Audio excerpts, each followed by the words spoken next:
So I'd like to welcome you all to this event hosted by the Amherst Regional Public Schools, which represents the communities of Amherst, Leverett, Pelham, and Shrewsbury. My name is Michael Morris, and I feel very fortunate to be the superintendent of schools in this community. Can we give it up for those students? So I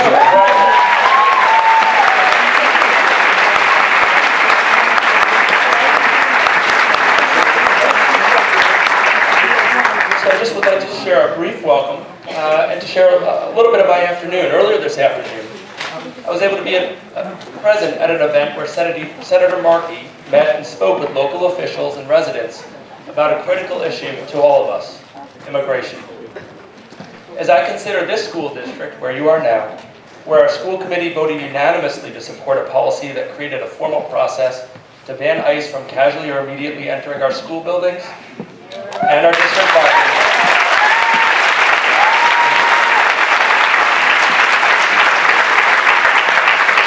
among other measures to ensure that our students and our families feel safe in this critical civic institution, where we had a Know Your Rights workshop for our high school students who are being affected by executive orders around immigration starting a year ago and up until this day, and we're concerned about the future, where we affirm that legally and, more important, morally, our task is to support the academic and emotional development of all of our young people so that they have a myriad of choices in their futures.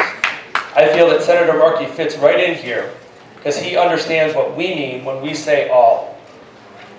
I'm pleased that the Senator chose our town and our district to hold this town hall event in, and I appreciate the commitment that the Senator is sharing to connect with communities in Western Massachusetts. I'm also pleased that the next speaker, State Representative Solomon Goldstein Rose, is a graduate of this school district.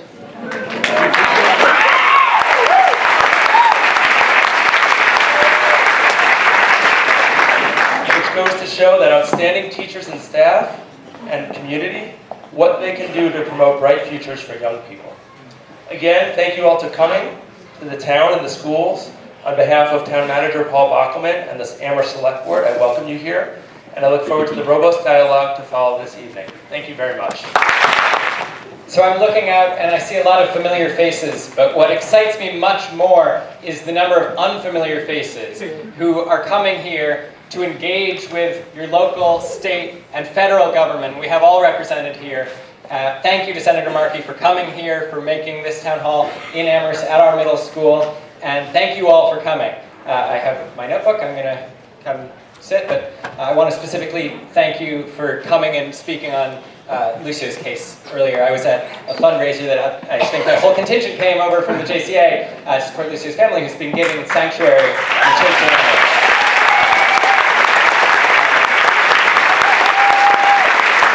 It was absolutely spectacular, the turnout there and the turnout here even more so. So thank you all for being engaged, for caring, and for working with all of us. Great to be here with my friends and neighbors of so many years from so many communities who've worked together on so many issues to make this an inclusive, respected, respectful community, whether we're talking about Amherst or Hampshire County or all of Western Massachusetts. We have the values, we have the passion and the commitment to create a welcoming environment in which all people, no matter their background, no matter their class, no matter their language, no matter their religion, no matter the color of their skin, are all welcome to be here together to build community.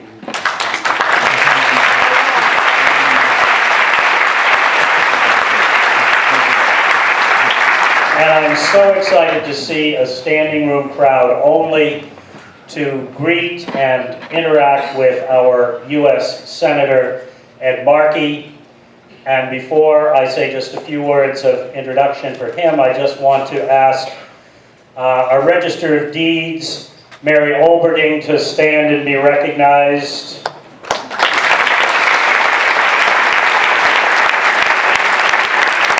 Our newest mayor in the valley, Nicola Chappelle from East Hampton.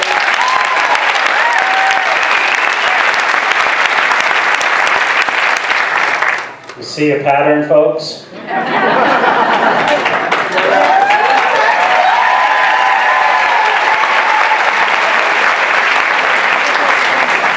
I told you, we are the change here in the valley. Our selectmen and town manager and school committee people, any of the local officials from this or any other community, please stand and be recognized.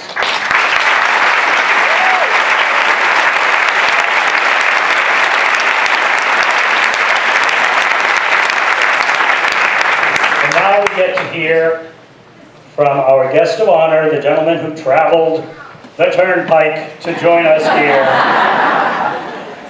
Ed Markey is a very familiar name and face in the Commonwealth of Massachusetts, having started in the House of Representatives, and was such a rabble-rouser, they threw him out of his office and put him in the basement. And he said, "You can tell me where to sit, but you can't tell me where to stand."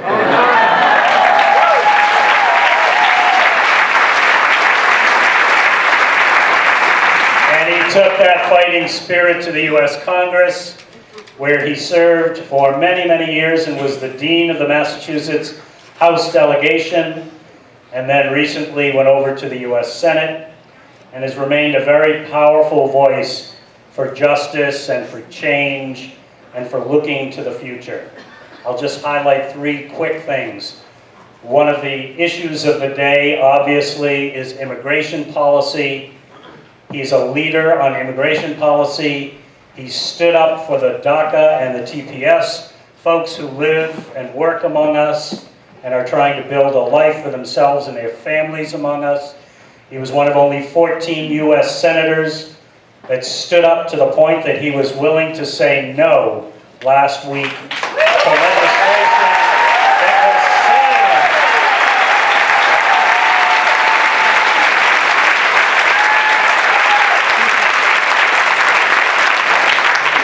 legislators from Massachusetts are typically policy wonks, and Ed Markey is among them.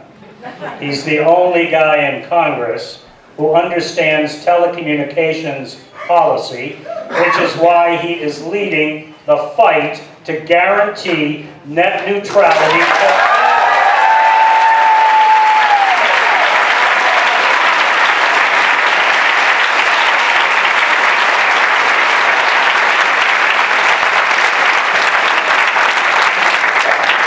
And the last issue I'll highlight is his work in energy, but not the energy of the past, the energy that will take us into the future.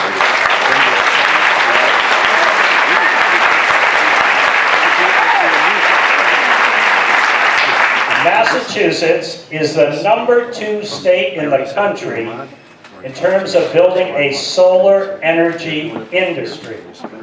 Second only to California, many times our size, with a heck of a lot more sun than we have. And he, being from Massachusetts and understanding the role of green and alternative energy, is leading a fight in Washington to deal with tariffs that would otherwise block bringing in the solar panels we need to put on our roofs. And then our backyard. And then our farm. Solomon did a great job. He has the wisdom that comes with being named Solomon. Our great Mayor of East Hampton, Nicole LaChapelle, thank you so much for being here. Madam Mayor, thank you for being such a great Mayor. Mary, thank you for being here as well. I partner, as you know, with Jim McGovern, the great Congressman, and Elizabeth Warren.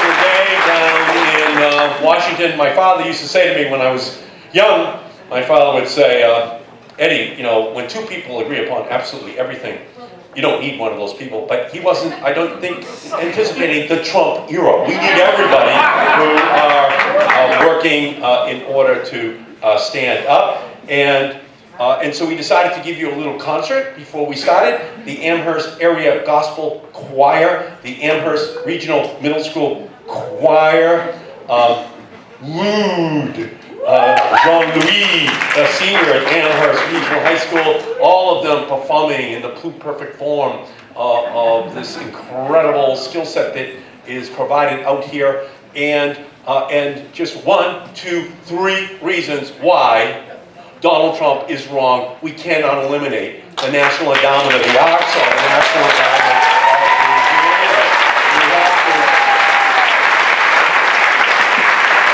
we have to fund them at a level that that matches the interest that especially young people have in the arts. I spent about an hour over at the church where Lucio Perez was being given a sanctuary this afternoon.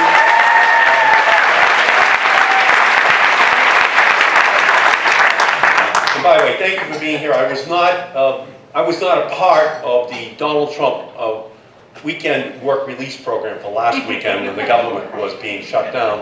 I am so glad to be here because you are bearing witness through Lucio and his family to the lack of a immigration policy in our country for his family, for the temporary protected status families, for the DACA kids, for this entire immigrant community, as the president talks about an immigration bill, or as he would call it, building a wall along the southern border of the United States. We cannot permit him to receive a nickel until and unless we have a policy that deals with each and every one of these categories of families to preserve that protection. We have a couple of students at Smith College who are over here who are DACA kids. One is from, can you stand up? One is from Mexico. One is from El Salvador.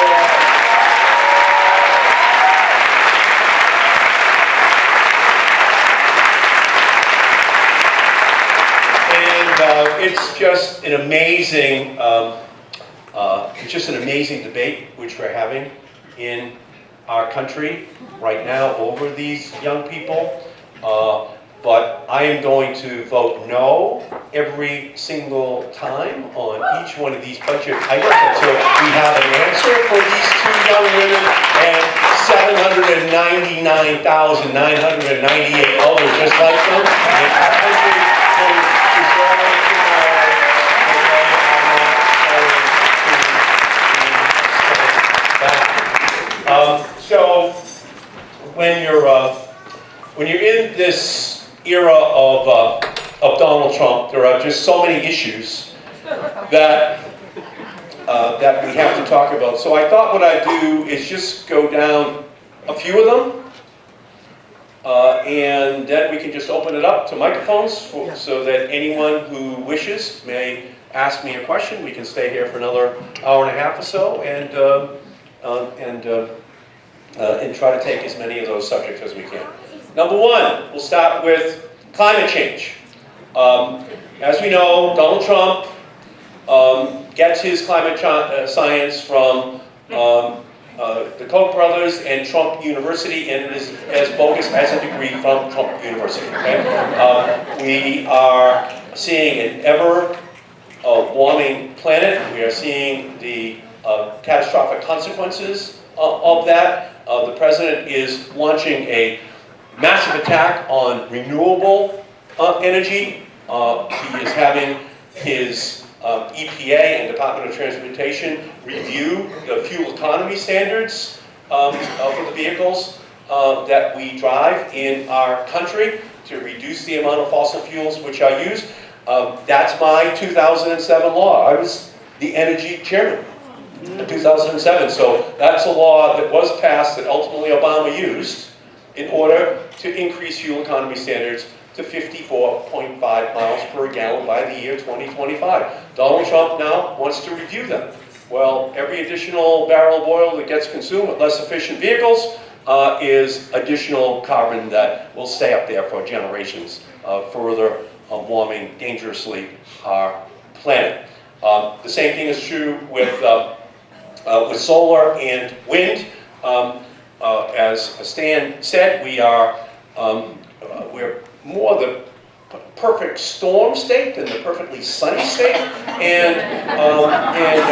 yet with that, we are 5th in solar deployment. We're ahead of Florida, we're ahead of Arkansas, Mississippi, we're ahead of all these states that are sunny, 80, 90% of the time, but we beat them. And why do we do that? Because we're Massachusetts. That's why we do it. Because we're not just the Bay State, we're the brain state. Okay? We accept climate science, and then we accept the responsibility to find a solution to the consequences of climate change. So we do both at the same time. So on Tuesday, we are going to have Scott Pruitt, the head of the EPA. Now EPA stands for Every Polluter's Ally, but now he's coming back before that committee. I sit on that committee. I cross-examined him during his confirmation, and I asked him, at the time he was the Attorney General of Oklahoma, I said to him, you have sued the EPA 19 times as the Attorney General of Oklahoma. Will you recuse yourself from any of those matters as the head of the EPA? He said, no. I said, well, Attorney General Pruitt, that will make you the plaintiff, the defendant, the judge, and the jury on issues of clean air, clean water, of all of these central issues that go right to our public health in our country. And under this witness protection program, which the Republicans have constructed for all of their controversial appointees, he is returning for the first time in 1 year before the Environment Committee of the Senate in order to answer questions of the members of the committee. And on your behalf, I'm going to try to make it a very memorable day for us.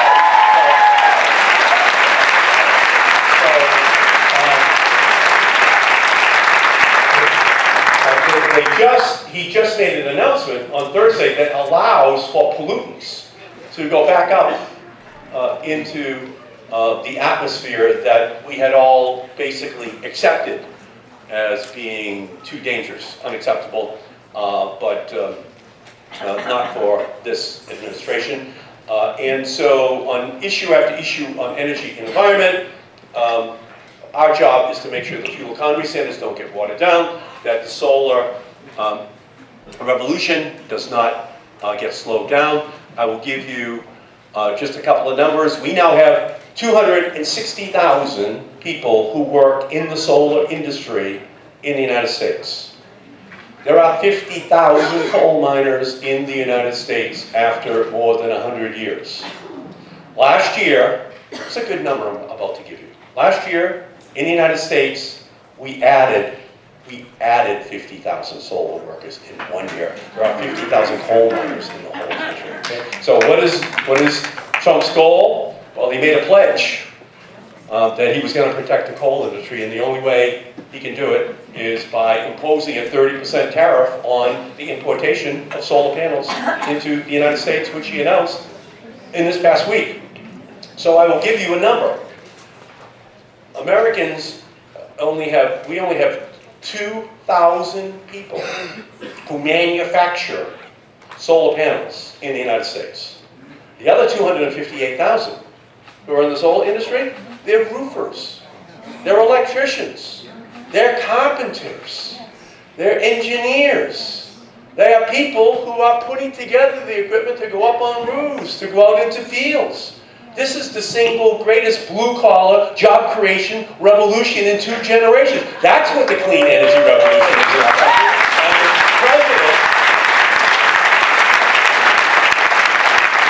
And the president is committed to just taking a step back in history. And so what we're doing in Massachusetts and continuing to deploy deploy what we're doing in Massachusetts and saying we are going to have 1,600 megawatts of wind off of our shores by the year 2025. That is all part of a story that is the resistance which we must be in the state of Massachusetts. So the next issue, net neutrality. Stan made reference to it. So back in the 1990s, I was the chairman over telecommunications in the House of Representatives. So I authored three historic laws. The first one was the law that created the 18-inch satellite dish in 1992 over the veto of George Bush. In 1993, I moved over 200 megahertz for the 3rd, 4th, 5th, and 6th cell phone license, so that it moved from 50 cents a minute and the size of a phone that Gordon Gekko used in Wall Street down to something that people put in their pocket pretty much beginning in 1995 and 96. And then in 1996 was the Telecommunications Act, which, and get this, for any young people in the room, in 1996, not one home in America had broadband. I can say that again. Not one home in America in February of 1996, when President Clinton signed the bill that I was the Democratic operator, had broadband. Today, as we all know, for a 13-year-old, it's a constitutional right to have a 50-inch interactive HD screen, and we're still not happy, and that's why I have introduced a $40 billion rural broadband bill, so that everyone, including people who live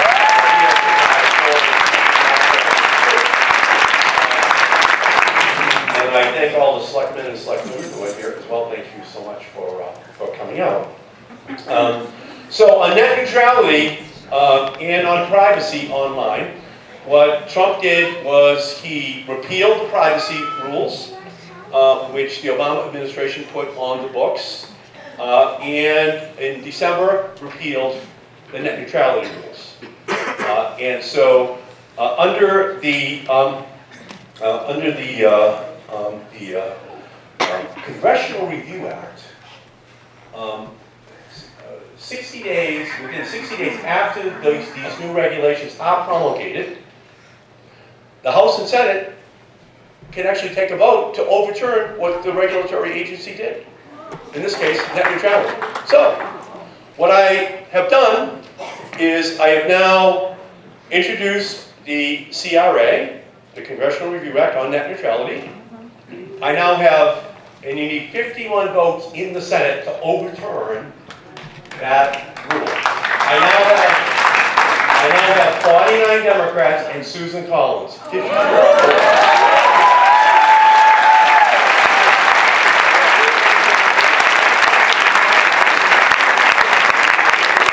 We need one more Republican. And we need one more. This is a net, and we're going to go viral. 22 million Americans went online to register their opposition at the Federal Communications Commission to the repeal of net neutrality. There has never been anything remotely like this in our country's history, and millennials care about it. Young people care about it. This is an issue which I don't think they fully understand the politics of technology. Millennials like solar, they like wind, they like energy efficiency, they like net neutrality. What are you doing, Mr. President? What are you doing? What are you saying to this next generation of kids that wants to have the change for their century? Huh?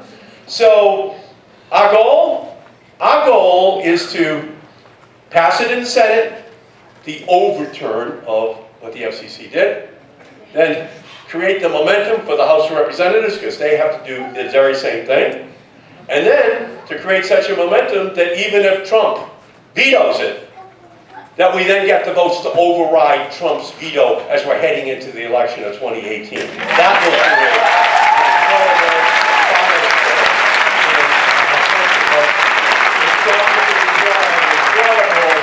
online movement.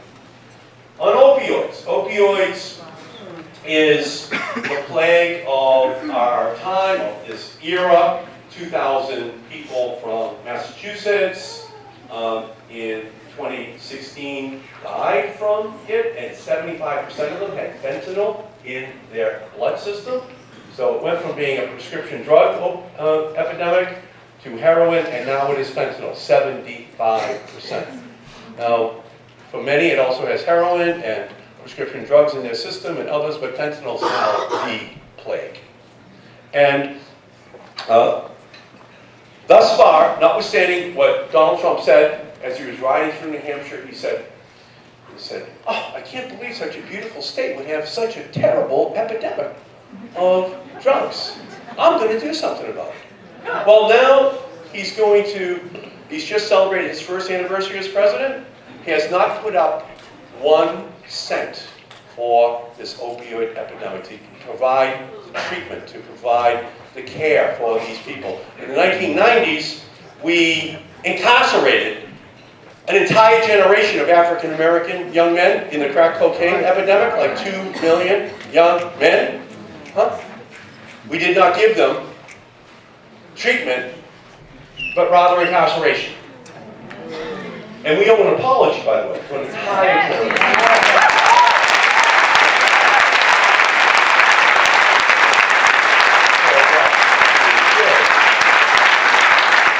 But here, we need the funding for treatment for the millions of people. Only 20% of Americans right now get the treatment which they need for this problem. And the president hasn't put up a nickel yet. And as we all know, a vision without funding is an hallucination. You need to fund something if you want to deal with it. And so, I am not going to vote for another budget that does not have in the funding for opioids as well, the Dr. Kids opioids. We need to make sure the funding is there in order to help these groups. The mayor has it every single day in her life. It's just the reality of where we are. I was able to pass a bill that is going to spend millions of dollars with new technical devices that can actually detect fentanyl through packaging at our borders, in the mail that comes in from China and Mexico. So it's a huge bill, and I did it with Rob Portman, who's a Republican senator from Ohio, and Shelley Moore Capito. They have a total plague down in West Virginia as well, so I got the bill passed. And I was in the Oval Office with the president 10 days ago, and he signed my bill. And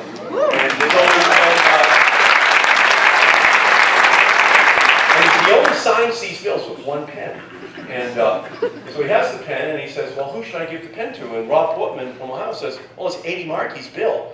And he looks up at me, he's handing me the pen and says, I can't believe I'm giving this to a Democrat, okay? But like almost every other issue, that's the only way our government has ever been meant to operate, with Democrats and Republicans working together, with us trying to come together and fighting down in order to solve a problem. But when it's this science denial, which is climate change, if it's saying that there's a problem with opioids, but there's no funding, if the big broadband companies want to repeal net neutrality and all privacy protections online as well, which they were able to do last March, then it's ideology trumping pragmatism and the real lives that ordinary people live in our society. And then I'll just go to one final issue, then we can open it up to people who may have questions. This question of gun deaths in our society, we saw it again this week in Kentucky, but it happens week after week after week. And the president continues to basically say to the NRA that they don't have to worry, no laws will pass that inhibit in any way the sale of these weapons of destruction that really only belong on the streets of battlefields, but not on the streets of the United States of America. So our job has to continue to be to turn NRA into not relevant anymore in American politics. And we have to continue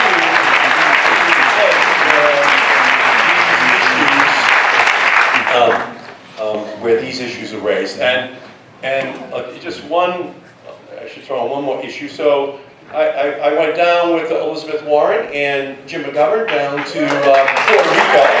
We went down to Puerto Rico about 10 days. That's why I decided not to end before I preached. Thank you for holding the signs up. And so we went down to Puerto Rico in order to see this massive devastation from the hurricane. And this is Ahmad Rivera over here. He's my Western Massachusetts representative.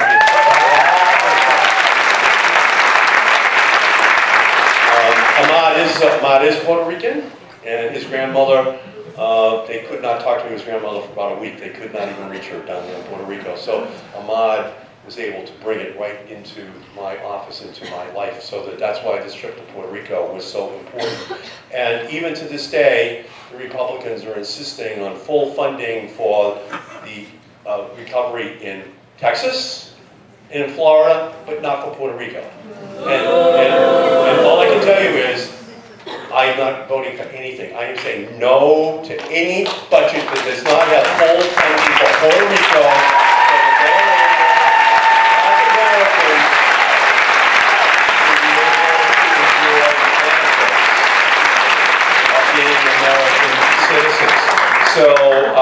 So I thank each and every one of you for being here, and the microphones will be where? So Christina will have a microphone right here, Ahmad will have a microphone over here, and we can just, if you want, just come down and line up and we'll take the questions. So Ahmad, if you're ready to go, please.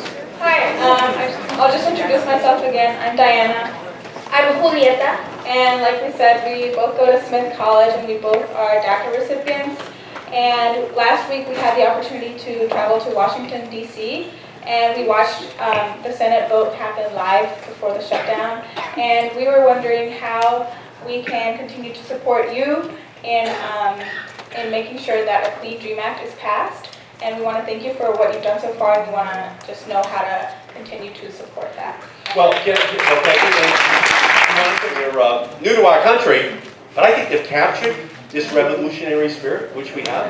You know, because the American Revolution started here, the abolitionist movement started out here in Western Massachusetts, the suffragette movement, the freedom riders going south, the healthcare for all movement started out here. The gay marriage movement started out here. And this movement as well has fighters, revolutionaries willing to stand up. So we thank you for doing that. I'm Shrikant from Hopkinton. So I'm a high skilled immigrant. So I'm the other immigrant. So I want to request you to ask Senate Democratic leadership to add S-281, Fairness for High Skilled Immigration Bill, to the Dreamers bill. This bill has a pay-for provision of $4 billion, which will add $4 billion to the Treasury, which can be used for any reason. And we believe that the Dreamers do deserve a Clean Dream Act, and our bill is going to ease the burden of Dreamers. And since they're already under a lot of pressure, I don't think we should make them pay for anything. So our bill is going to add $4 billion, which will really help.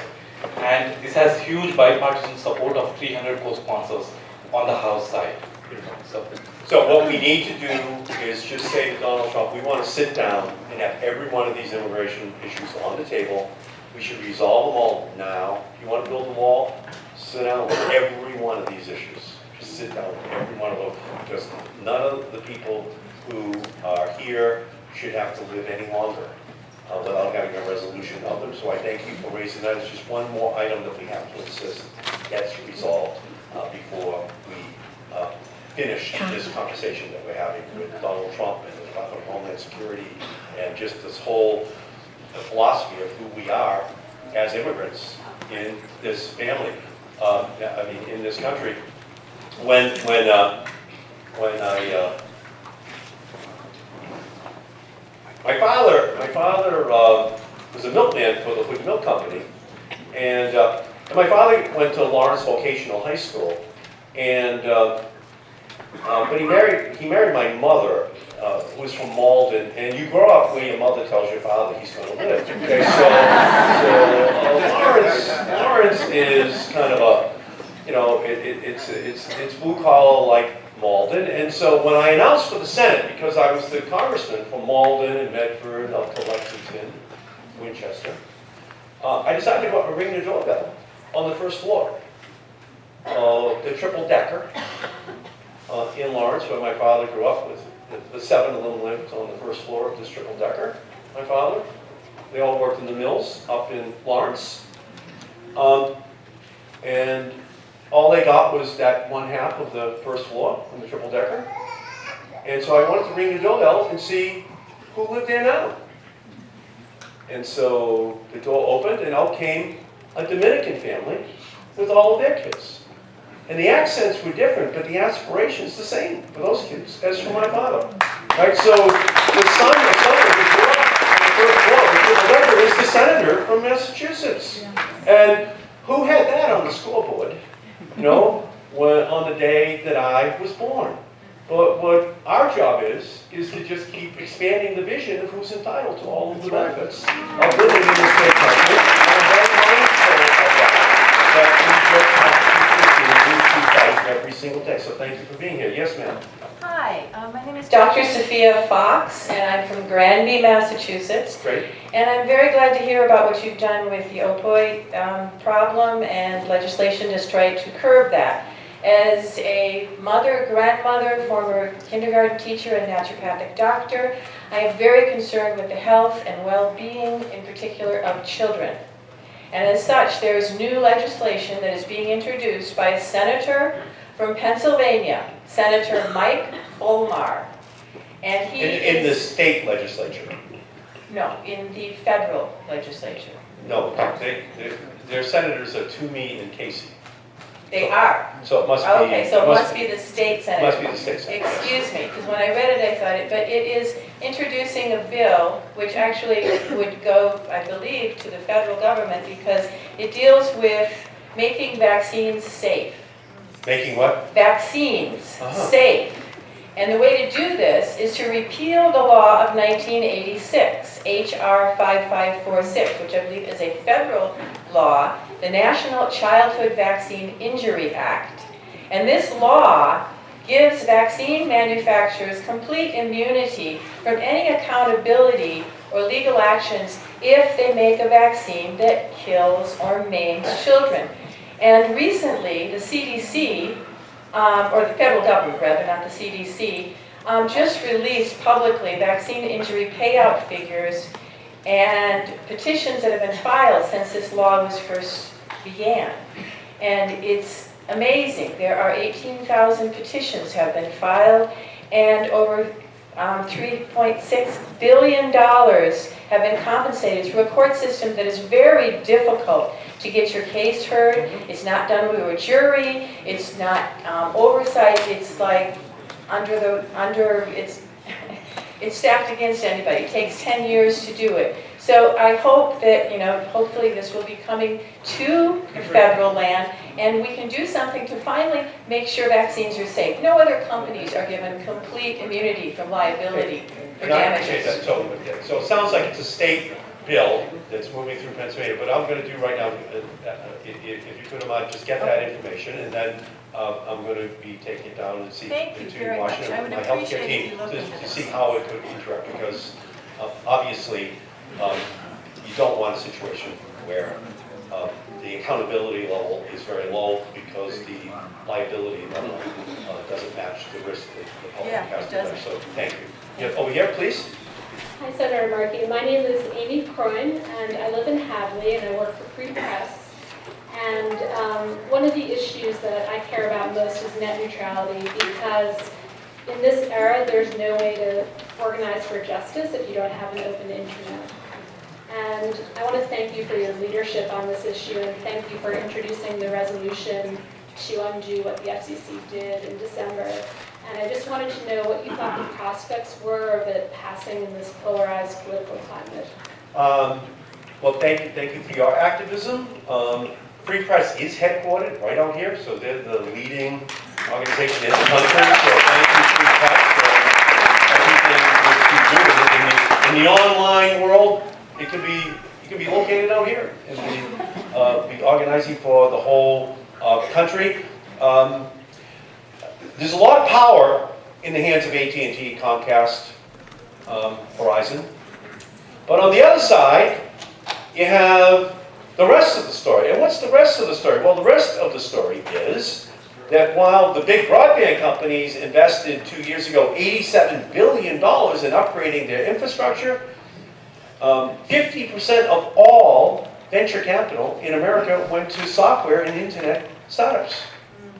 So that's a nice balance where the kids at the colleges out here, you know, can all be trying to figure out how to use this incredibly wide aperture, which is the internet, to be able to say, I have an idea, and I want to reach all 320 million people, and then they can go over to their girlfriend over in the business school and say, how can I raise some capital, you know, in order to get that funding out? Huh? So what this does is that this is like a knife right to the heart of that whole system, where the smallest voices have an ability to know that they have unfettered access to this entire network, not just here but around the world. But if it gets shut down here, you can be sure that it will begin to be the model for the rest of the world. So I thank you so much. It's difficult to make predictions, especially about the future. So, in the Trump era, all I know is this: that as the author of the 1996 Telecommunications Act, my goal was to have this incredible open architecture. I did it with Tim Berners-Lee as my kind of guru. Tim Berners-Lee is the inventor of the World Wide Web. The architecture, you know, this openness. He's at MIT even today. When Time Magazine did the top 20 scientists and technologists of the 20th century in 2000, he was one of the 20, the inventor of the World Wide Web. It was Freud, Edison, you know, go down the line, and then him. And he's still only 56 years old. And I talked to him again just 4 weeks ago. And so he continues to animate me that it's my job to make sure it's open, but we're going to need millions of voices. So a big part of it's coming back to you and Free Press and all of the other people who care about this issue to create an online revolution that absolutely descends upon the Congress before the end of this year. Millions and millions of voices all saying to the House and Senate that you expect this Federal Communications Commission rule to be overturned. Congress is a stimulus response institution, and there's nothing more stimulating than millions of people pounding you every single day, and all of a sudden that attention gets results that no one thought was possible. We saw it here with our healthcare law becoming the law of the land. We saw that with our gay marriage law becoming the law of the land. People overestimate how long it takes, if you're right and have energy, to get the answer that the American people deserve. Thank you for all your good work. Hi, my name is Vicki Elson, and I live in Northampton. And I had an experience on July 7th that changed my life. I was at the United Nations when 122-1 nations agreed the treaty on the prohibition of nuclear weapons.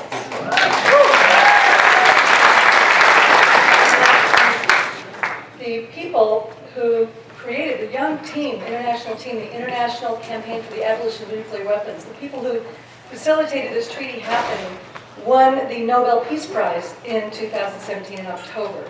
And these are our colleagues. I'm working with nuclearban.us and working with ICANN to see the permanent and complete abolition and elimination and dismantling of every single nuclear weapon on the planet.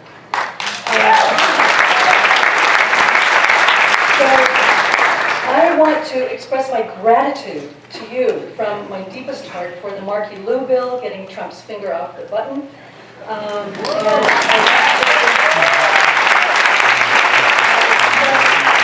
Gratitude to you for all the other beautiful anti-nuclear weapons work you are doing.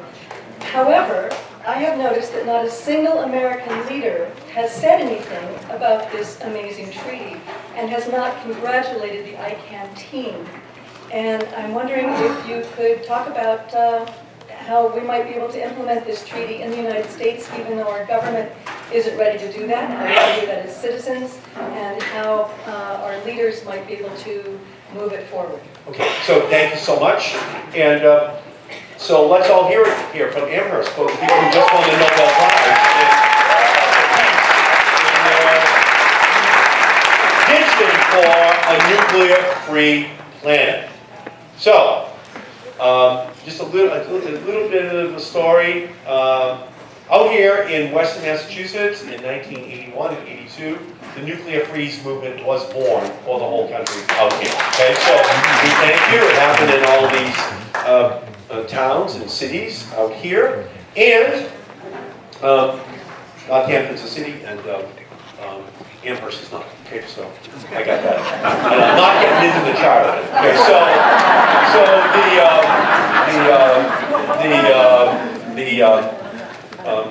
so I introduced, because of Randy Forsberg and Randy Keeler, they were the two people who came up with the idea.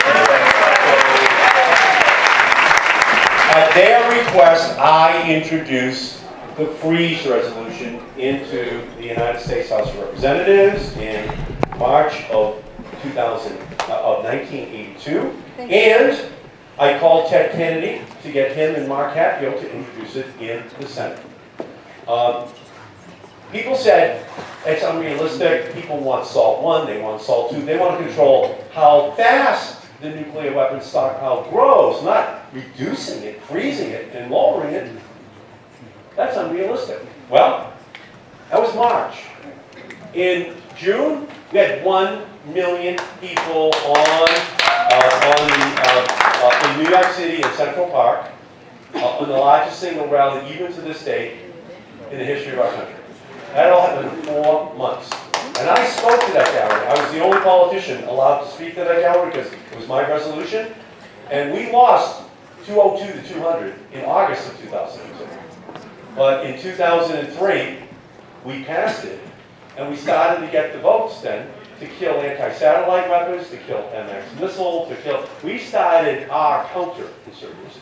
So this Nobel Prize is meant to encourage the same kind of activities. And so that's why I introduced the bill to prohibit Donald Trump from being able to launch a nuclear weapon if the United States has not been attacked, with his own decision to visit fire and fury on North Korea.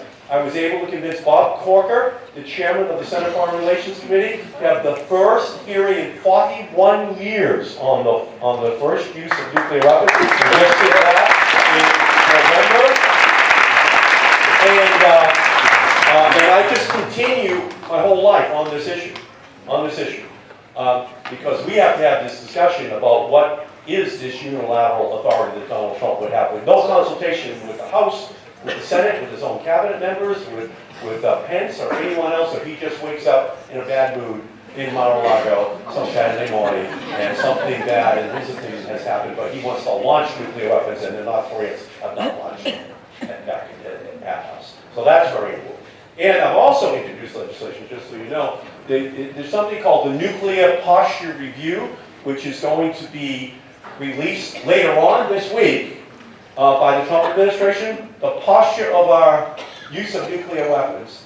And they're going to call for an additional $700 to $800 billion in nuclear weapons that will be authorized. And I have already introduced the bill, which is called the SANE Act, in order to ensure that kind of insanity is fought every single day on the Senate floor. I intend on being the leader of that fight. So thank you so much.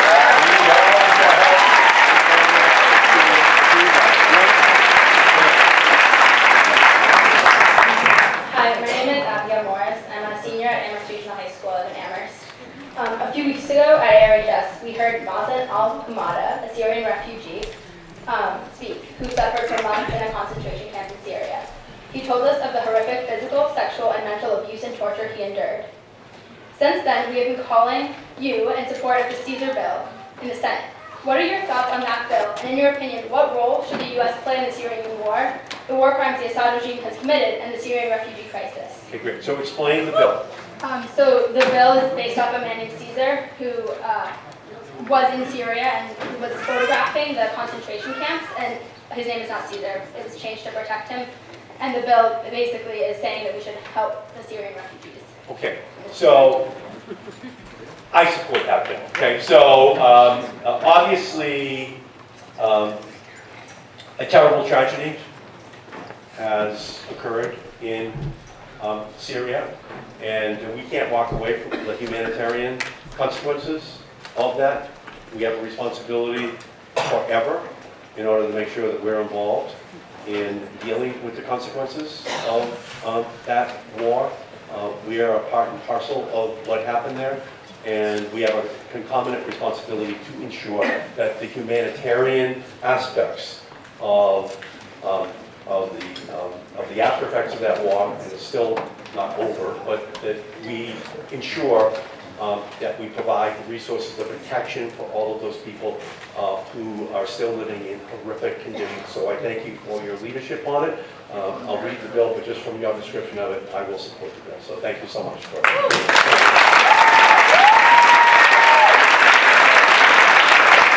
Senator Markey, my name is Victor Davila. I live in Springfield, and I'm originally from Puerto Rico.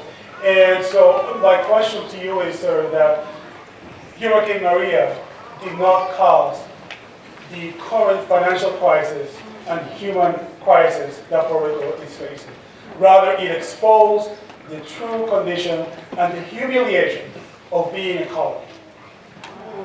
And so my question to you, sir, is, what are you doing, not to send money to Puerto Rico or how you're going to help with Maria, but rather how you specifically are working or plan to work to decolonize my homeland, Okay. which has been a colony of the U.S. for over 120 years. All right.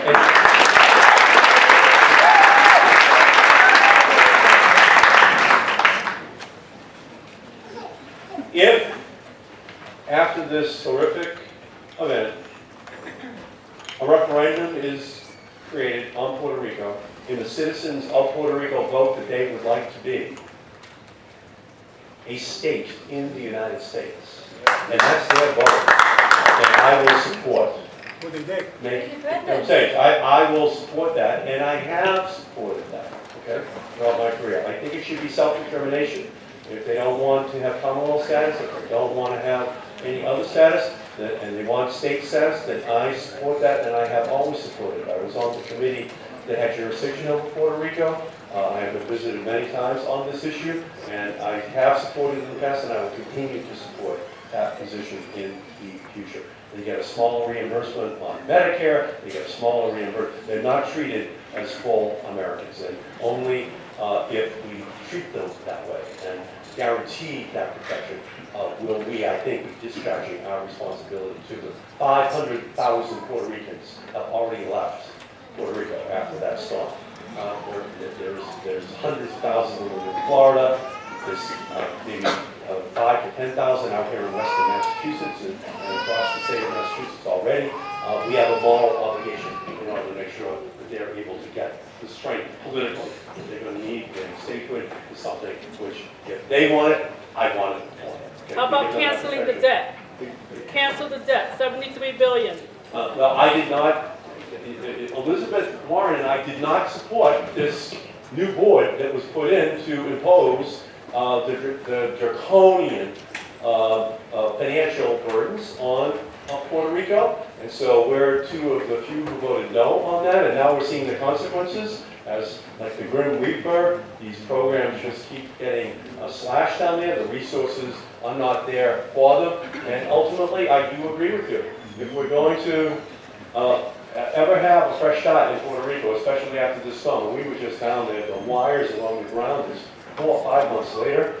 The electricity has not been restored to the rural parts of the state. The hospitals don't have the resources which they need. It is going to be imperative for us to look at this debt and just say, at a certain point in time, if they have to pay back all that money, then Puerto Rico over 100 years without ever being able to maximize the God-given abilities for every person. Thank you. Thank you.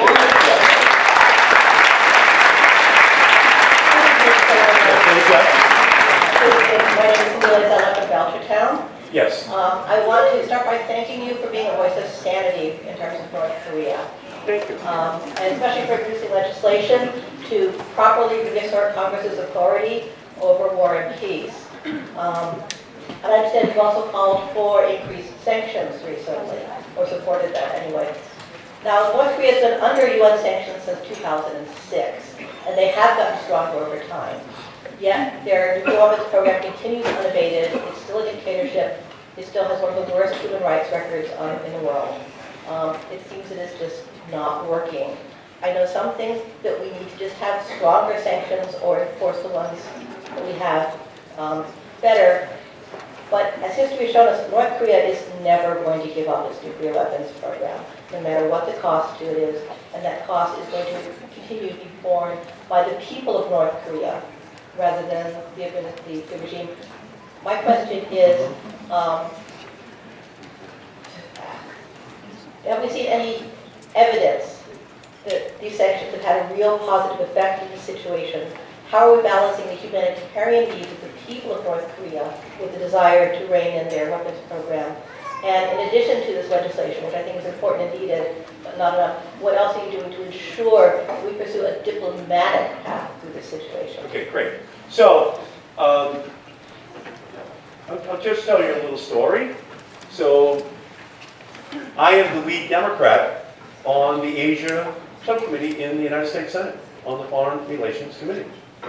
So the President asked Cory Booker, who is a Republican senator from Colorado, and I, Cory Gardner, Republican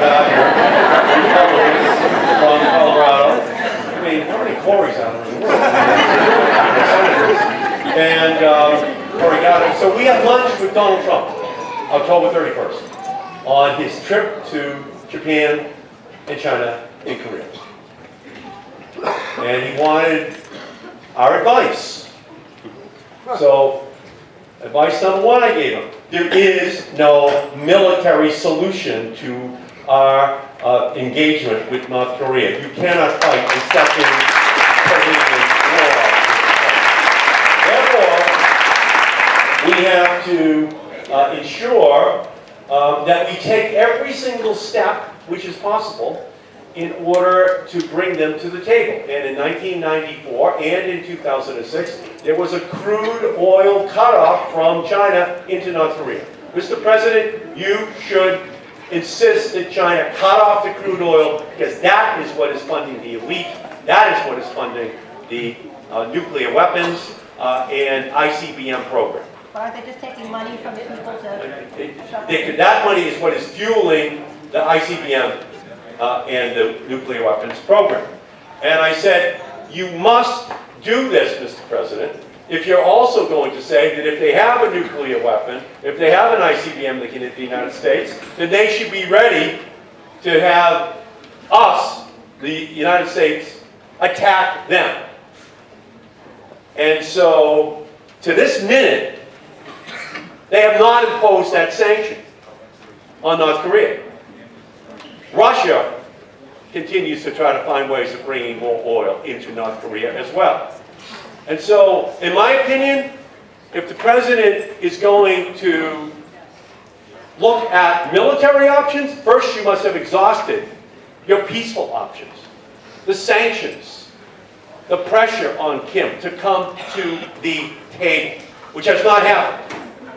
And we have a responsibility to be tough on sanctions before he, that is the President, becomes tough with nuclear weapons.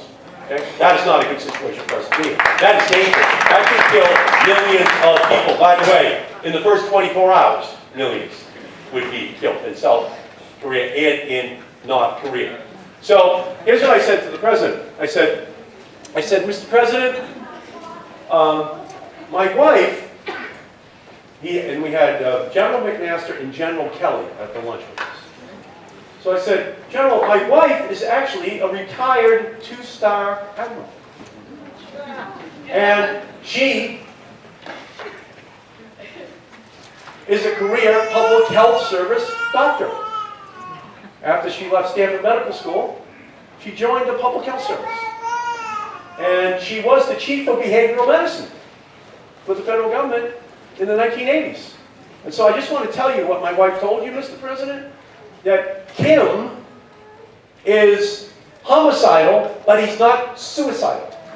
He knows that if he attacks us, that we will attack him back and he will probably be dead.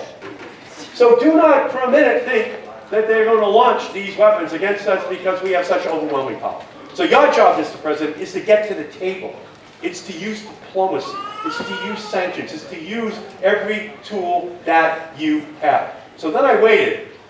And the President leans in and he says to me, Senator? I said, yes. He says, what does the Admiral think of me?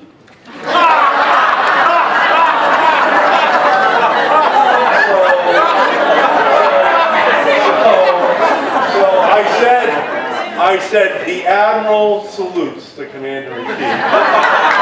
Wants this advice to be going to you about the difference between homicidal and suicidal. Okay? He knows that you will attack him later on that okay? So that's what we have to do, but we have to be tough on sanctions. We just can't, we cannot in any way not have exhausted that. Yes? My name is Joey Stanklitz. I'm from Hadley, Mass. You're from what? I'm sorry? Hadley, Massachusetts. Oh, great. Sorry. A little flustered. All right. My question was, well, I'm seeing a lot of problems happening with ethics, watchdog type things happening in Congress. And I'm worried about like Steve Zinke, Scott Pruitt, these secretaries that are counterproductive to the departments they've been authorized to run. And my question was, in the event of, say, a windfall in November for the Democrats, should we take the House and or Senate, possibly both, hopefully, would there be any sort of measures that you could take? I have not heard of the Senate, like, getting rid of a Secretary of Environment, but there's always a first time for everything. So thank you. Well, I chair something called the Senate Climate Clearinghouse. So I had in 4 people who work at the agencies at EPA last week. And so Senator Whitehouse and Senator Cardin, Senator Schatz from Hawaii, Senator Berkeley from Oregon. We just sit there and we ask questions of them. And I actually brought in reporters so they can hear these stories. They've now made up 20% of the scientists at the EPA. This is a very serious problem that they intend on making even worse. And so a big part of what our responsibility is going to be is to ensure that there is full funding for the EPA. Elections do have consequences. It would be great if we won the Senate and we won the House in 2018 as the pendulum swings backwards. That would give us a lot more leverage to ensure that there is funding.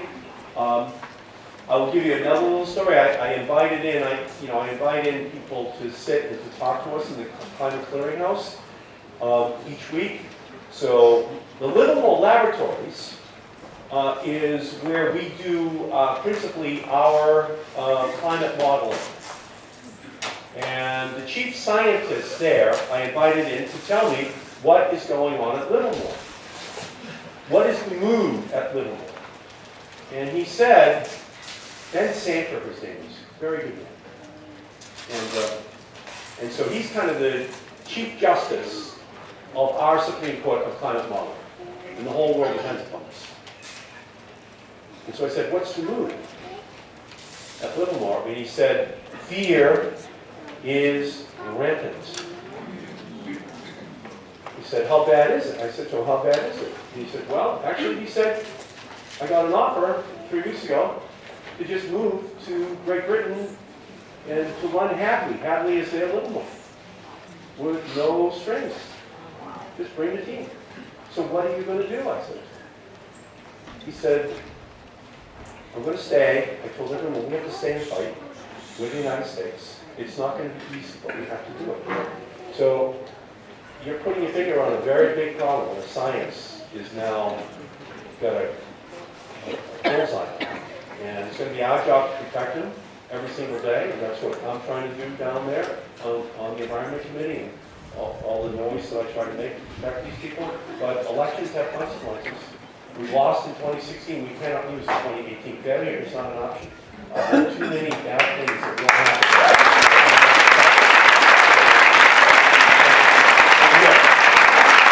Senator, thank you for coming. My name is Stuart Larkin. I'm from South Hadley, and I have a two-part question. Okay, sure. Just recently with the Women's March, you know, when you say to me that you're sitting down with the president and one of your colleagues, Al Franken, is now out the door, why is Trump still in the door? That's number one.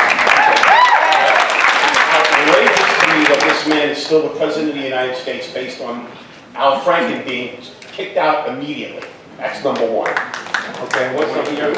Number two has to do with opioids, but I want to have you answer that first, please. Okay, the Republicans don't have the same standards as Democrats.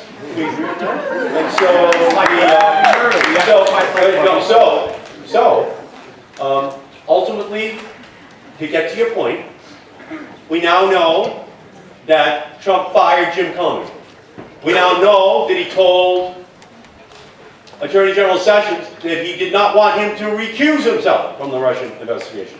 And we now know that he told McGahn, the chief White House counsel, to fire Robert Mueller last summer.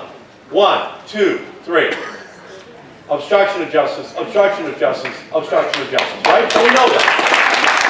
So what we have to do, and this is where Lindsey Graham, Susan Collins are going to be so important, we have to make sure that first we work to pass a law that does not allow for Donald Trump to fire Robert Mueller until he's completed his investigation. And if he does fire him, then to let him know in no uncertain terms, like Richard Nixon firing Archibald Cox in 1973, that he has now triggered a constitutional crisis in our country. And we're going to expect Democrats, Republicans, and Independents to stand up and to do the job. So we have to keep that investigation. So there are two I's: investigation, impeachment. But you must complete the investigation. And we must protect it. We must protect everything that Robert Mueller is doing. The American people have a right to have all of these facts out in public so that we can all understand what happened in this relationship between the Russian government and its proxies and the Trump campaign in 2016. That's why the American Revolution began here, to make sure that no foreign monarch could interfere with the way in which we govern ourselves. It's the fundamental first principle of what started this revolution. So I'm with you, and we have to just protect and find Republicans who are willing to stand up to do it. But you have to give me a quick second one, because I just want to get to people. Quick second. Just really quickly, when you said you would sign that bill for the opioids, Yeah. what is the actions that are being taken In that one bill? in that bill? Yes. In that bill, $15 million will be used in order to buy hundreds of these detectors that if you just put it up against the packaging, it says fentanyl is in it. It costs about $25,000 for these devices. Along our border, post offices, FedEx, however people are trying to get it in, to now have a technological, not a wall, but the technology that helps to detect. See, I lost my son to opioids, so the bottom line is that, you know what, we really need you to step up. Thank you very much, Bill. Which is, honestly, it's the most important issue, okay? The Thank you. opioid crisis is the one, and that's what I spend the disproportionate amount of my time on, and we're so sorry for your loss. Thank you so much. Thank you very much.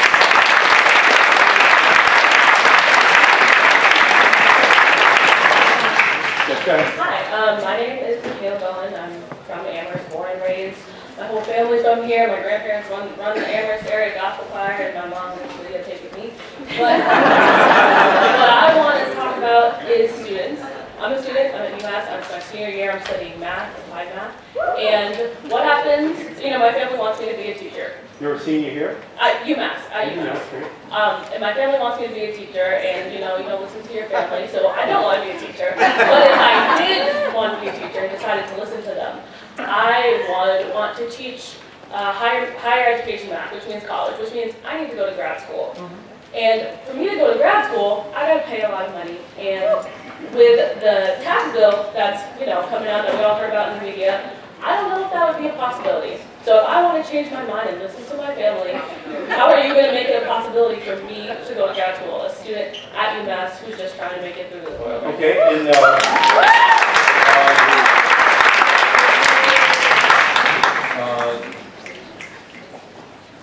first of all, I would say this, that my mother was kind of a math genius, and all four of her sisters were, but my grandmother died when my mother was a junior in high school, so she was going to be valedictorian, but before FDR, there was no social safety net. One of the girls was going to have to stay home, so that's my mother.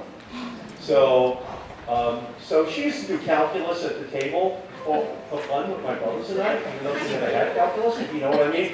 Yeah, the math team had a total bypass on the male side of our family, and so we needed her in order to help us, okay?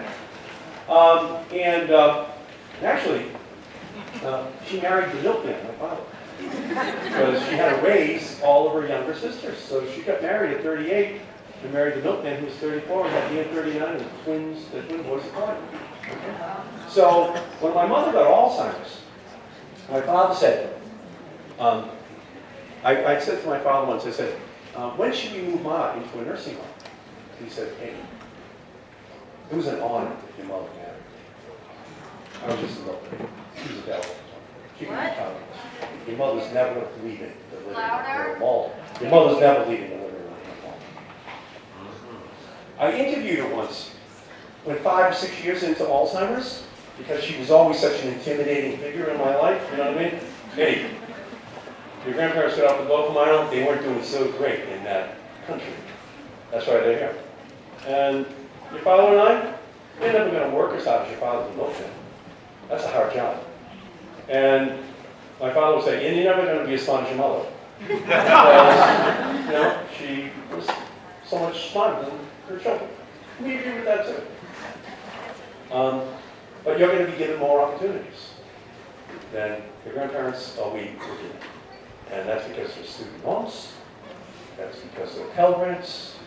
That's because you can work to try to put yourself through BC and BC Law School as commuters, commuting every day over from Boston to go. I'm a senator. Huh? So I interviewed my mother. She was like 6 years into Alzheimer's, and now I'm not as afraid of her so much. So I said, Ma, did you ever want to go to college? And she said, girls didn't go to college. I said, so, but if you could have gone to college, what do you think you would have done? And she said, if I went to Salem State, don't you think I could have been a good math teacher? I said, okay. So that's 6 in my brain. For girls who want to be math majors and go to graduate school, you get a little for it, huh? So if you want to know my mission comes out of my mother and the first floor of a triple-decker in Lawrence, okay? With my father, okay? That's my job. My job is to ensure that community college is free, that tuition at public universities is as low as is humanly possible, that the interest is low, that Pell Grants get doubled, that we make it easier for people to maximize their God-given abilities. And it's a lot better now for young women than it was then. They weren't told they could do anything, even though they were smarter than the boys in the neighborhood. And so that's my goal. Okay? That's what I fight for every single day. I agree with Elizabeth Warren that we need to just look at this whole student loan system and just completely revolutionize it, because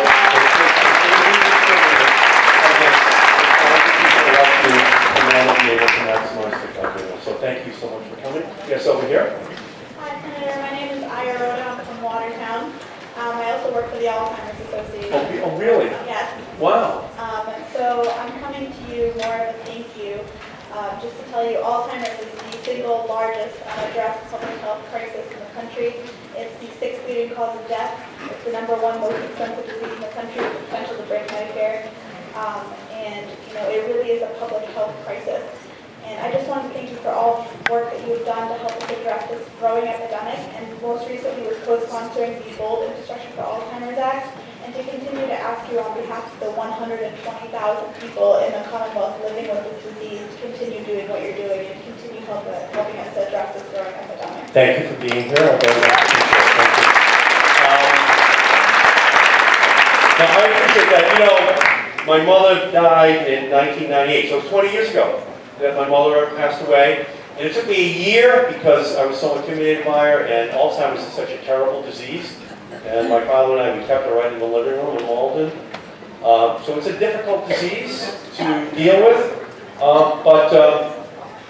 I then created the Alzheimer's Caucus the next year. It had not existed. We now have 200 members of the House and Senate in the Alzheimer's Caucus. And I passed a law 4 years ago, which it's called the National Alzheimer's Project Act, and it requires the NIH to tell the Congress every single year how much more money they need to find the cure by 2025. So this year they said 423 million more has to go into Alzheimer's research, and the Congress is going to put in the additional 423 million. So that's my law, okay? How do we solve this problem by 2025? Because otherwise, the budget for taking care of Alzheimer's will be as big as the defense budget in our country. 15 million baby boomers get that disease. You have to find the cure. I thank you and everything at the Alzheimer's Association. Thank you so much. I tell you what, I can see that people are leaving at 7 o'clock. I'll tell you what, let's just stay here until 7:15. I'm going to give much more brief answers and try to get as many questions in as I can. Yes, sir. My name is Tom Carpenter. I'm from Belchertown. I recently saw a clip of you from 2012 during budget negotiations for the Defense Department. It says you stated the bill the Republicans had brought to the floor today provides the Pentagon with $1 billion more than this year's spending level and $3 billion more than the Obama administration requested. You went on to say the Cold War ended more than 20 years ago. The Soviet Union crumbled, and it's okay to stop funding nuclear weapons to perpetuate a Cold War rivalry that has disappeared into the mists of history. We don't have to buy into this insanity. This past fall, both you and Elizabeth Warren voted in favor of a defense budget that's expanded by more than $80 billion than was requested. What's changed since then to convince you that we need to spend this money on the military and not on infrastructure, education, and healthcare? Okay, so the debate that we're going to have in the next 3 weeks is this. The Republicans want tens of billions of additional dollars for the defense budget. We want tens of billions of additional dollars for community health centers, which are not yet funded, opioid funding, child health, education, you go down the whole line. So we want the same amount of money as they're going to give to the Defense Department. They pretty much have not allowed the government to function the way it should for the first 4 months of the fiscal year, and fund these programs. We have people here, are there any people here from community health centers here today? Over here, there's no funding. Yeah, there's national because of this issue. So, I know it's a waste of money. It's a complete waste of money, although I'm going to bring the amendments out to cut out the money for the nuclear weapons programs. I've already had lunch with Dianne Feinstein so that we can organize in a way in which we can fight that issue. But we're in an environment where we don't control the House or the Senate or the presidency at this point. And we have to find some way of funding all these social programs. But then there's no reason for you to have to vote in favor of such a bill. Oh, this is where it comes. See, that was the authorization bill. That's no real money. The real money is in this bill. This is where the actual spendable money is. I understand that, but there is no reason, no need for you to vote for this bill, to have voted for that bill in the fall. You have nothing to lose. And you know what? It's a very good point. It's a very good point. But I was doing it in the context of this negotiation right now, where we, in order to try to get the funding for healthcare and education, opioids all the way down the line, I was putting it in that context. But you have let me say, an equally valid perspective as to the better way of playing that politically, but it's only towards helping, this other side. Over the Boston Public Library says the best defense of a nation is the education of its people. So in order to protect all of these programs, this young woman right here was just talking about, the Pell Grant system, loans and whatever, I'm putting it in that context, and I will try to act that way throughout this appropriations process, and I appreciate your perspective, though, I think. Yes, sir. Yes, ma'am. Yes. Thank you for your 36 unending years of fighting for nuclear disarmament. Yes. As you know, our diplomatic ties with North Korea are broken right now. When New Yorker journalist Evan Osnos traveled there last August, North Korean diplomats asked him to get a message out to the U.S. They said they are very willing to do things like repatriate the remains of U.S. servicemen that are known to be there since the Korean War, and arrange for visits for Korean Americans to their relatives in North Korea in exchange for a temporary halt on U.S. flyovers by our nuclear-capable B-1 bombers. In your work on the Foreign Relations Committee, can you tell the President this? The President has taken a completely unrealistic attitude towards the North Koreans. The Chinese said a year ago, longer, that if there is a freezing or a cutting back of military maneuvers between the South Koreans and the Americans, that the Chinese would then put pressure on the North Koreans to freeze their nuclear weapons and ICBM program. But the President has refused to take that openly so they can sit down at the table. We don't really need the magnitude of any military maneuvers in South Korea if they don't have an active nuclear weapons and ICBM program. Okay, so I've given this speech over and over and over and over again. I try to do Wolf Blitzer, and I do all these shows, morning show, whatever, on an ongoing basis. I've probably done 10 shows on this issue to just say that negotiations are the key, and we have to pursue them. But here's my fear, that even right now, with this, the North Koreans are winning they're winning the gold medal in propaganda right now for allowing a few skaters to go down there with the South Korean government, but they could actually be finishing the nuclear weapons and ICBM program right now as we are sitting here. And so we have to take advantage of the crude oil cutoff, the Chinese saying that they want to talk about a freeze for a freeze is what that deal is called in terms of their programs as opposed to the military maneuvers of the United States. But thus far, this administration has been unwilling to do it. And so that's why I've introduced these bills on no first use. I've introduced these bills on all these other subjects in order to continue to try to raise this issue. But I will tell you, we're not in the nuclear freeze era right now. It's not easy to find grassroots organizers who are willing to come up. There's almost like an anesthetization that has taken place in the country about the threat of these nuclear weapons, but it's very real.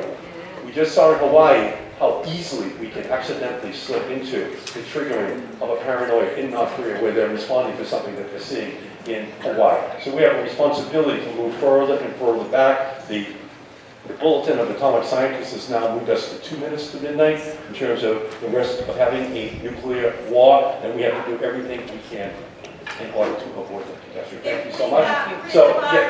Nuclear weapons, North Korea wouldn't form them. That's the solution. Get rid of our nuclear weapons. You have to do it in a negotiated context, but it's imperative to us. Yes. Hi, my name is Sankat Modi. I'm from Acton. Thank you very much for this opportunity. We have a lot of discussion here, a passion for the dreamer kids. I think we all want them to succeed and move ahead.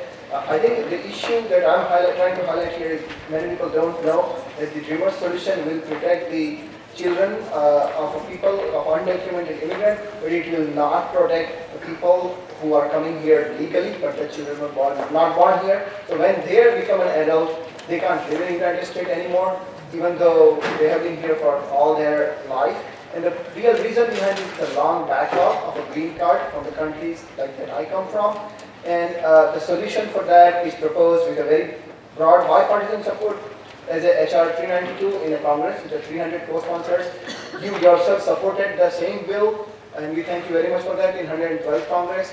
Right now, it is sitting in a Senate with Senate Bill S-281. Not only that, it will add $4 billion for as a funding that we are very happy to pay. So I don't want anybody to held hostage for funding for the DACA kids.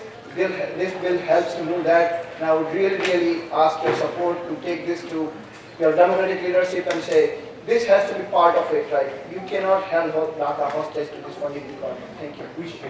We should have a comprehensive immigration reform bill. Everything is on the table. Every one of the issues, the TPS, the DACA, the issue you're raising, the issues that are raised by having a sanctuary church here in Amherst, all of them have to be on the table. And I apologize to you, but this is going to have to be the last question because I have,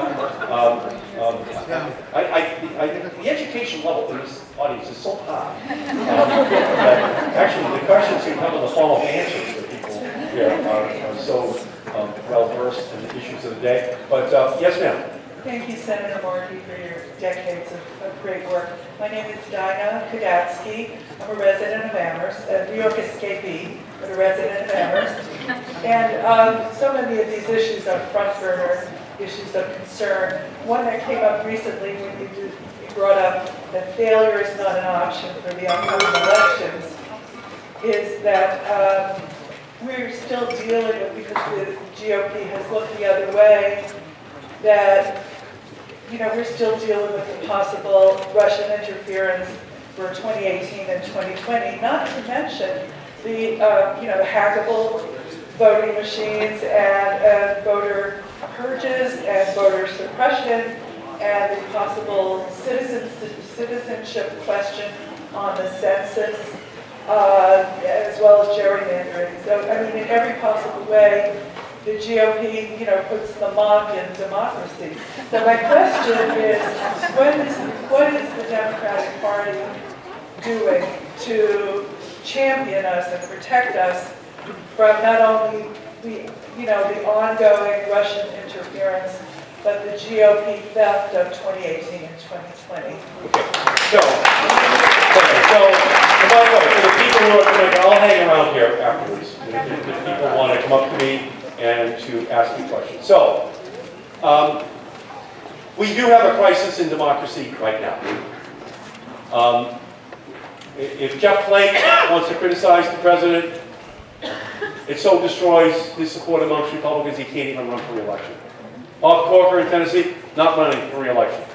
What does that do? Puts a fear into the hearts of Republicans in Congress to never buck the president on anything. We just saw that in the tax bill. They knew it was wrong to have $1.5 trillion tax break that went to the wealthiest people in America, the wealthiest corporations, to create $1.5 trillion deficit and to put pressure on education programs, Social Security, Medicare, Medicaid. That's their plan. But Daniel Patrick Moynihan used to say that when you didn't want to help an issue or hurt an issue, you engaged in benign neglect. This is not benign neglect, this is designed neglect. And the more that the money can be taken out of the system and put into the hands of the wealthiest people, their donors, into the wealthiest corporation with no guarantee of jobs created, is the more pressure you're putting upon this incredible legacy from the New Deal until today, through the Obama administration, the Affordable Care Act, all of it, that is created to benefit everyone, not just the special interests. And so there is a big challenge right now that we're being confronted with. And it requires us, from the 180,000 people that went out to the Women's March last January on Boston Common, and cities and towns all across Massachusetts and the country had their own, to the 15,000 people who showed up for the Muslim ban rally at Copley Square, the 10,000 people who showed up for the Affordable Care Act rally, the 2,000 people who showed up out in Pittsfield for the Four Freedoms rally last January in 12-degree weather. That's who we are. That's who we're going to have to be. We're only 2% of America, Massachusetts, but we're not an ordinary 2%, and we have not been since 1775. And so we have to be the leaders. We have to stand up. We have that we are going to fight through each and every one of these issues. That is our responsibility. It comes to us. We lost in 2016. You know, I was an altar boy for 7 years. My mother wanted me to be. And they abolished Latin. But let's look at 2016. It's mea culpa, mea maxima culpa. Through my fault. Through my fault. Through my most grievous fault. Huh? If we had worked harder, if we had been smarter, if we had listened well, maybe we could have won. Huh? And that only puts a greater burden on us for 2018 and for 2020. This is our generation. You look back at the 30s and you go, that must have been great during the New Deal. Younger people look back to the 60s and said, that must have been great in the 60s. You know, with the anti-Vietnam, the women's movement, the environmental movement, civil rights movement, that must have been great. Here's how you should think of this era. This is the era that we're in right now. Donald Trump is attacking everything Franklin Delano Roosevelt did, everything Harry Truman did, everything Jack Kennedy, Lyndon Johnson, Jimmy Carter, all the way through what Barack Obama did. Every program is on the table. That's why it's a tweet a day. It's a Trump a day. It's everything. So you're right. Our job is to be up. Our job is to be who we are. We prove here in Massachusetts that we can have the lowest unemployment rate while we also provide the highest level of education and healthcare and environment of any state in the union. And we're not even happy with our level of healthcare and education. That's who we are. We're number one and not happy. Why? Because we believe in capitalism with a conscience. Yes, you can be very well off. Yes, you can have the wealthiest state. But it does not discharge your responsibility to the poor, the sick, the elderly, those who need help. We think you can do both. We don't think it's a choice. That is being challenged. That whole premise is being challenged by the right wing of the Republican Party. It's on the table this November. And so we have to be up first in order to be the example. And it has always started out here in Western Mass. It has always started out here in the cities and towns of Western Mass. Thank you all so much.